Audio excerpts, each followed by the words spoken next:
So welcome to Unearthly, y'all.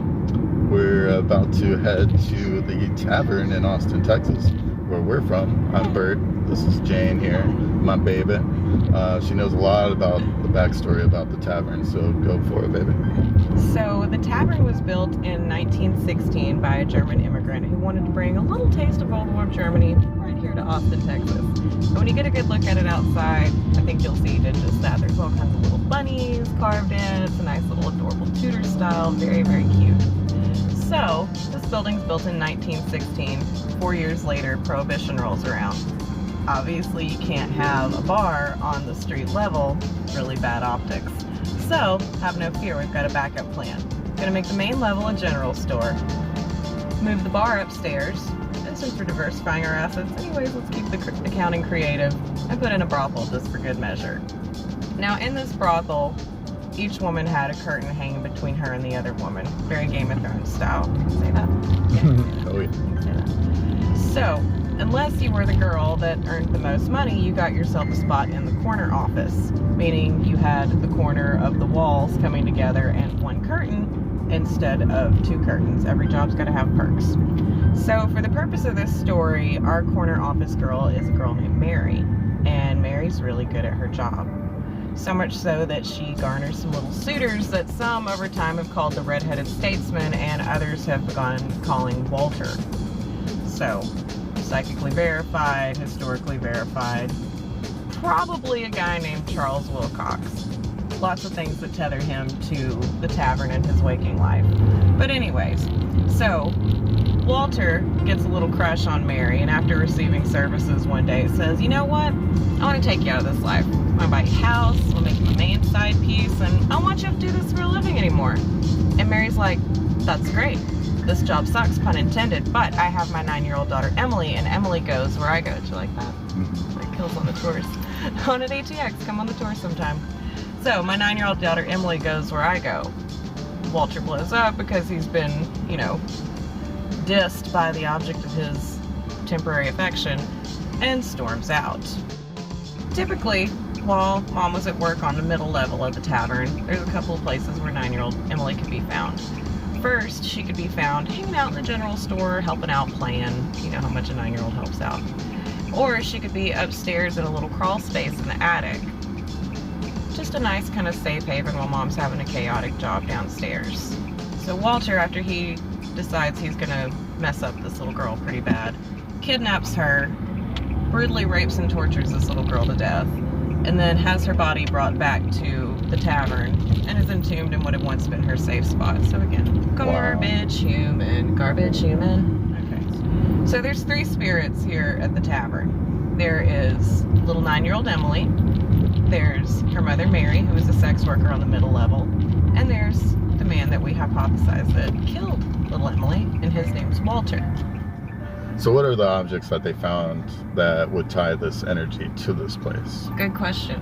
So in 2003, when they did the renovations that added on the outdoor bar, they had to knock down one of the walls that was adjacent to Emily's little cubby spot, and these shoes fell out. Now, a couple of reasons the shoes could be there. First is obviously they fell off while her body was briefly interred there.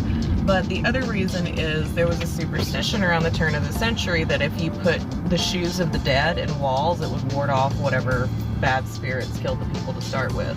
So you think about transference of energy, it's neither created nor destroyed. Beloved things like shoes that one would wear for quite a period of time get a lot of kinetic energy dispelled into it.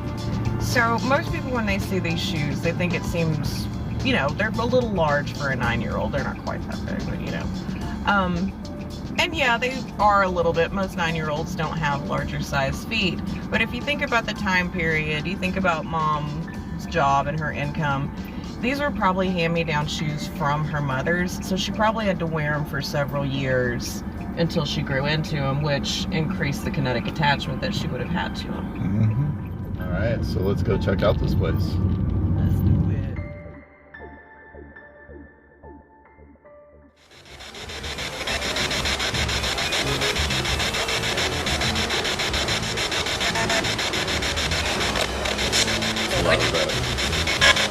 Radio frequency.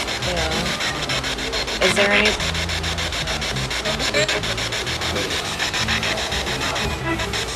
Walter? Tell me if that's you. It kind of sounded like it said, "Hey Jane," for a second. Walter? Are you upstairs when I give the tours?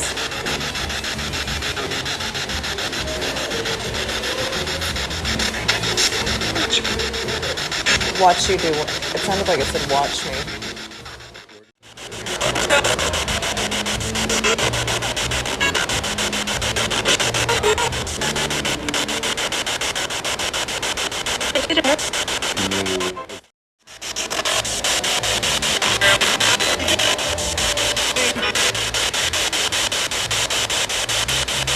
Murder. Okay, that was really clear. Mary, you have a job here at the tavern. You used to work upstairs, but now you're everywhere. Who do you keep in the front of the bar? Will Fox. Quite the big mustache you have. Got some really mean-looking eyes, too. Yeah. And you don't like it when I taunt you when I'm here on the tours. You know who I am.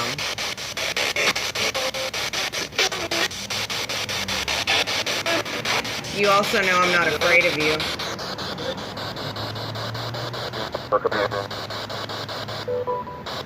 You can't hurt me. You were a murderer in your waking life. You're a bully in your afterlife.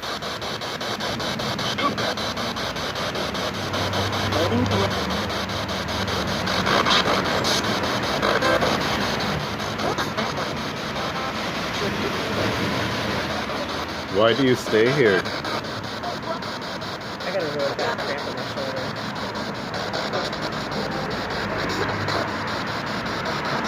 Do you like messing with people? Do you like making them feel uncomfortable? Because you're a coward.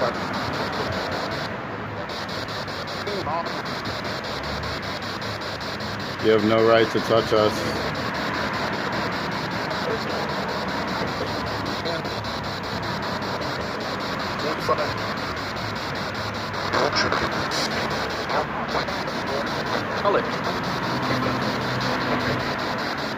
Do you think you're a powerful man that you can do whatever you want?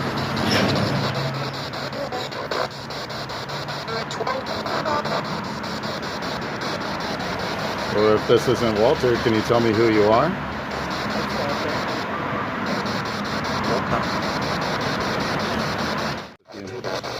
Walter, are you affecting me right now?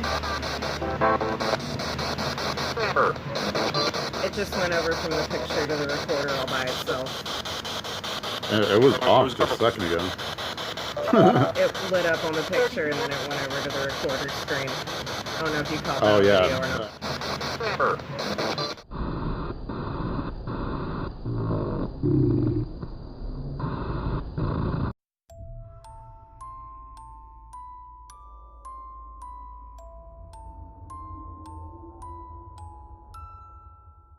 Hi. So, upstairs we had a little paranormal interaction with my phone, and I just want to try to debunk something real quick so you don't think it was me manipulating the phone. So, basic girl, I have an iPhone. So with the way that the phone's laying when it's in the off position upstairs at the tavern, you can see roughly this half of the screen, from the go button up to about halfway, but you can't see this other turn on button right here. If I were going to turn on the phone and make it go to a program, I would have to touch it once to turn it on, and then touch it another time to get it to go to the program. Now, what you don't see in that angle from here down is this button, which I can turn the screen on. Oops, sorry. Hi, Alex. I can turn the screen on with that button, but I can't go to the home screen. Now, one more thing to debunk real quick, that just to show you I wasn't messing with it. I'm gonna go to Walter's picture. That was one of the programs I had running. The other program I had running was my recorder, and there it is, it's in productivity. Yay. And then you had the picture on top of the recorder. I had the picture when it closed. My phone turned off at one point because the screen was inactive. Yeah. But what you see on the table is it turns on, and again I have to do 2 clicks. And you can swipe. There's a way to swipe over to the other program, but usually you have to do it like that. And you double click. You have to double click. It opens to this, but then swipes over to my recorder. So quickly too. So quickly. Within a matter of seconds. It just went over from the picture to the recorder all by itself.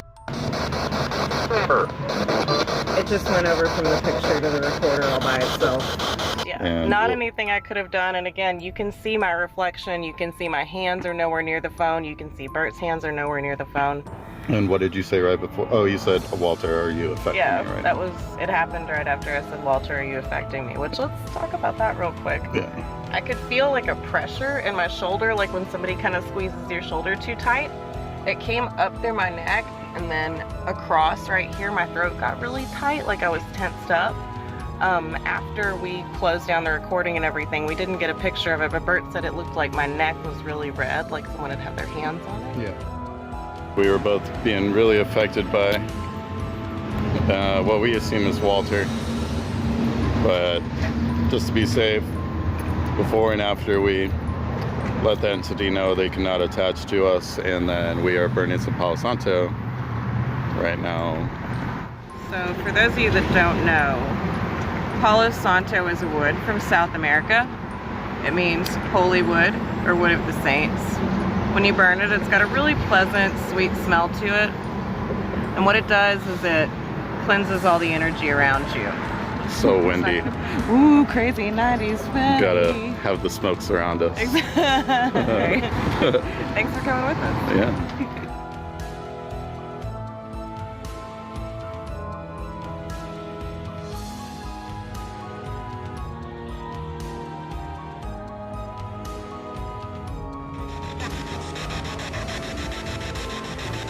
Tell me if that's you.